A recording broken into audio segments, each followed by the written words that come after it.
se ha dicho que realmente le tenía pánico al poder. Y quizás trascienda más en la historia, como un poeta y un escritor más que como político. Pero y estadista. Si le hubiera tenido miedo al poder, pues se dedica a escribir nada más. No, yo creo que Bosch, lo que pasa es que Bosch era intransigente con sus estándares. Y esta es una sociedad de trueques. Ojo con esto, es una sociedad de trueques. Yo te doy y tú me das. Sí, obligado.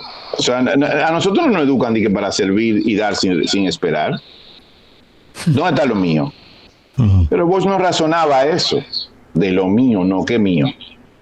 Y además tenía una formación que trascendía lo insular.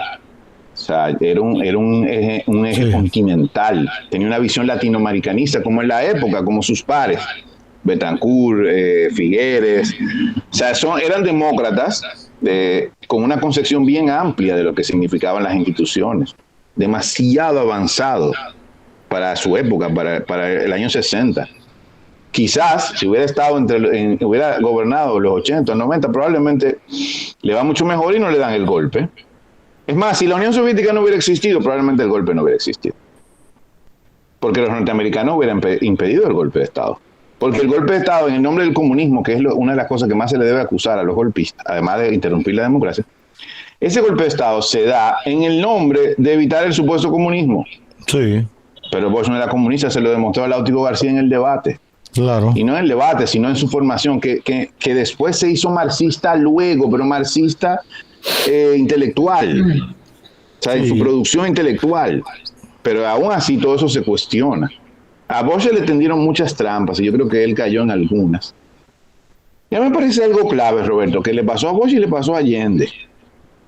No usaron los militares a su favor. Por el llamado a evitar un derramamiento de sangre. Sí, y acuérdate que había por ejemplo, en el caso de Fidel no pasó. Fidel sí supo usar los militares. Bueno, en el caso de Bosch y como Allende, yo creo que como existía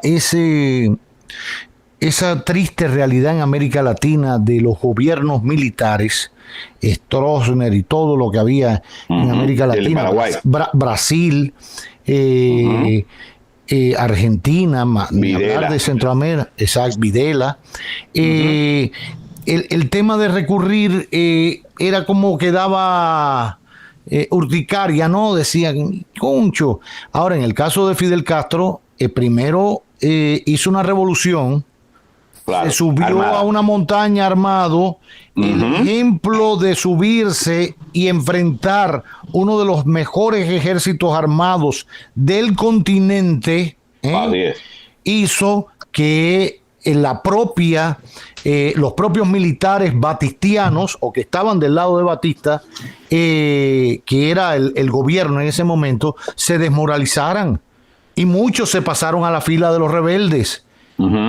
Y eso hizo que lo primero que dijera Fidel, fíjate la importancia de aclarar a tiempo las cosas, sobre todo por el precedente hacia América Latina. Llega a Santiago el 1 de enero del 59 y lo primero que dice desde el balcón del Ayuntamiento del Santiago: golpe de Estado no, revolución sí.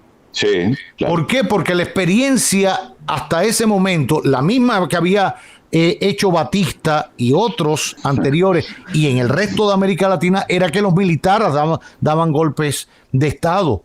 Al estar vestido de militar, no entenderse mucho el concepto revolución armada, ni guerrilla, ni nada de eso, lo aclara desde el inicio. Revolución sí, golpe de Estado no. Y para crear la separación, para que la gente entendiera que era otra cosa, eso no es fácil. Hay que ganárselo con material, con liderazgo, entender y negociar y saber qué iba a pasar. Y lo otro es que comenzando la revolución el 8 de enero del 59, o sea, ya en La Habana, comenzar unos juicios históricos. que si fueron esto o lo otro, pero a los que había que aplicarle la ley y transmitido por televisión y todo, y declararle, bueno, un juicio sumarísimo y fusilados los batistianos que mataron a mucha gente. El propio hijo de Batista, que acaba de publicar un libro, se lo recomiendo. No sabía. Sí, ¿Cómo se llama? Un libro interesante. El hijo de Batista, una editora española. El hijo de Batista. Es muy breve, sí. Y reconoce el error de su papá de dar un golpe de Estado a un gobierno constitucional en el año 52, al de Prío Socarrás. Prío Socarrás. Por cierto, el otro día conocí personalmente al hijo de Prío, que vive en Miami. Y todos los errores que cometió y los excesos. Que de hecho, perdón, Roberto Bosch participó en la constitución de Prío, si mal no recuerdo. Claro, no, y fue asesor de Prío. Y fue asesor. No, Bosch, creo que lo he dicho, hemos hablado otras veces, fue uno de los artífices importantes de la constitución del 40 en Cuba. Del 40. Que fue la más avanzada en su momento. Y bueno, igual a la del 63, que es un instrumento todavía importante, un instrumento constitucional importante. O sea, una referencia histórica interesante, la del 63 de acá. Pero Roberto, quiero acotar algo ahí para que sigamos avanzando. Con el tema económico del golpe, no es bueno olvidar que los militares, con el tema de las famosas cantinas, no sé si habrás oído de eso. Sí, claro. O sea, había una parte de ese golpe de Estado que tenía motivos económicos. O sea, se hacían muy buenos negocios desde ahí, de neveras, electrodomésticos, o sea, todo lo que es electrodoméstico. Entonces Bosch igual tenía esa vocación de detener eso. Entonces, es verdad lo ideológico de contra el comunismo, bla, bla, bla, pero solapadamente debajo de eso había intereses económicos. Como siempre. Claro. Y esos intereses económicos, Balaguer entendió que tenía que pactar con ellos y dejarlos ser. Y se aprovechó Balaguer de la Guerra Fría, de los intereses económicos.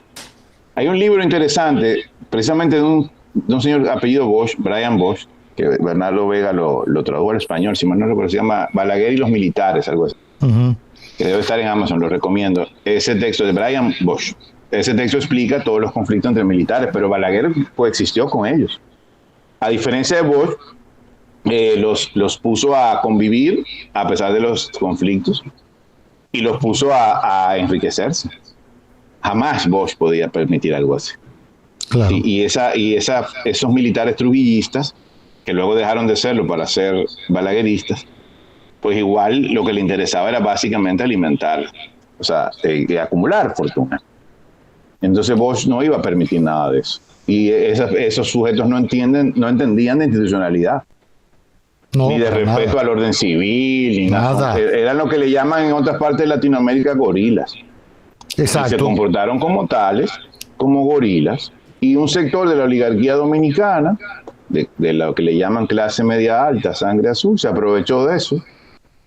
Y la otra parte era Juan Isidro Jiménez Grullón y otros sectores intelectuales que por el odio que le tenía a Juan Bosch, pues igual legitimaron. O sea, fíjate, cuando yo hablo de esto, se da una confluencia de sectores, porque falta la iglesia también, la iglesia católica. Claro. Que también le tenía ese rencor personal a Bosch. Y mira que Bosch nunca habló tanto de Estado laico ni de romper el concordato. No. Que hubiera sido también ideal, ¿eh? Sí. Pero no lo hizo. No, porque sabía las coyunturas. Yo creo. Y como quiera lo tumbaron. Sí. Bueno, porque. Igual. Interesante. Hay cosas que no se les puede dar ni un tantito así. Tú entendiste. Roberto, perdón, tú entendiste, ¿verdad? Claro. O sea, pero una pregunta, Roberto. Yo que estoy aquí medio sin comer. O sea, si tú le das un margen a una pata de una mesa, por más verde que sea esa mesa, y que por más que te haya ayudado, y tú le das margen a la pata, de que atento a que las otras patas tú la vas a resolver y la pata verde la vas a dejar sin resolver. ¿Qué le pasa a la pata verde? No me cagué, pero dime. No, eso... No, porque hay que darle también a la verde. Porque, ven acá. Bueno. Sí, entonces. Porque o sea, es lo mismo siempre. Todo eso es lo mismo. Es lo mismo. Son hermanos. Bueno, eso es importante que lo entiendan quienes tienen que entenderlo. Claro, pero no sé si están dispuestos a entenderlo hoy en día. No, pero como yo estoy retirado de esas cosas, yo estoy aquí en análisis histórico, deportes. Eso es importante. El pobre Barcelona que está sufriendo tanto. Yo creo que, retomando por último lo del profesor Bosch, no te rías, yo creo que ojalá sirva, como bien tú decías ahorita, Bosch al final terminó todo el mundo traicionándolo hasta en su memoria, Claro. Su partido, el que fundó, todos los que fundó. Correcto. Y yo creo que el mejor homenaje, si cabe la palabra, no es seguir llevándole flores y en la tontería y declarándose. Ya ahí no hay nada. No. Es yendo a su esencia y siendo como él, retomando las cosas tal cual las dijo, recuperándolo desde cualquier vertiente, sea político, sea como escritor, como científico, como sea, pero recupérenlo.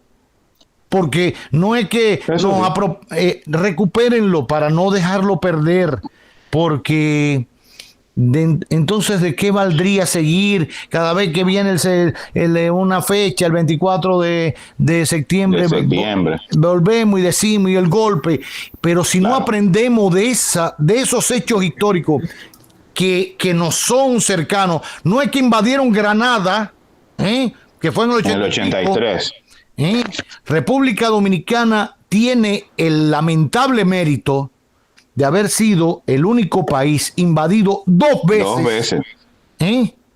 Por los americanos y haber estado detrás de un golpe de Estado contra un presidente constitucional. 16 en el año 66, 16 la primera 65, intervención. 16 y 65. Y 65. Y antes un golpe a un presidente constitucional. Entonces, tenemos que aprender de eso. De nada vale seguir recordando la fecha y vos para aquí, vamos a hacer una exposición aquí y allá. Perfecto, me parece muy bien. Y ver cómo, pero mientras la gente se siga durmiendo, mira, Roberto, con Toquicha y esa historia, no tengo nada en contra. Qué bueno estudiar. Deja eso, no sea envidioso. No, pero hay que estar en todo. Esa niña, no, pero oye, esa niña tiene. Después podemos hablar de eso, Edwin, que me invite sociológicamente. Hablar de Toquicha. No, porque esa muchacha, wow, pero estamos hablando de Bosch. Bueno. No, pero ella es un espejo de lo que pasó con vos. Espérate. Una frase. Yo la vi, la leí. Yo siempre la sigo, mira. Para la historia. Ella es el síntoma. Claro. No la enfermedad. Pero ¿de qué que el síntoma? De una sociedad, que fracasó. Ojo, espérate. En su sistema educativo fracasó. Esa sociedad vieja, anacrónica, obsoleta y conservadora y divorciada de la realidad de este mundo contemporáneo, que no entiende ni que estamos en una pandemia, ni que el mundo cambió y que esa niña lo que es una expresión concreta de la realidad. Lo que pasa es que a nosotros no nos gusta la realidad, a los más viejos. Nos gusta todavía creer que estamos en 1984 y que seguimos controlando las instituciones, las instancias y la realidad, y no es verdad. Esos niños y esas niñas ya son más adultos. Mira, las canas mías significa que hay gente en otro lado, más joven que nosotros, que está controlando ya los códigos sociales. Y esa muchacha representa eso, como hablaba con Pink esta mañana del cine. Hay juventud que ya está haciendo películas y habría que obligarla a que ella fuera bochista y a conocer a Bosch. A Toquilla, no, yo creo que ella lo hubiera sido. Y si Juan Bosch fuera lo suficientemente sabio como era, la hubiera incorporado dentro, porque Bosch no era un moralista acartonado. Muchísimos intelectuales dominicanos se sentían expresados a través de las ideas de Bosch. Sí. Lo que ella no puede ser es ladrona, ni sinvergüenza, ni falsa, ni hipócrita, ni robarse el erario. No, ahora, dentro del marco de su libertad y de la libertad que los demás ejercen, bueno, pues tratar de ser un buen ejemplo.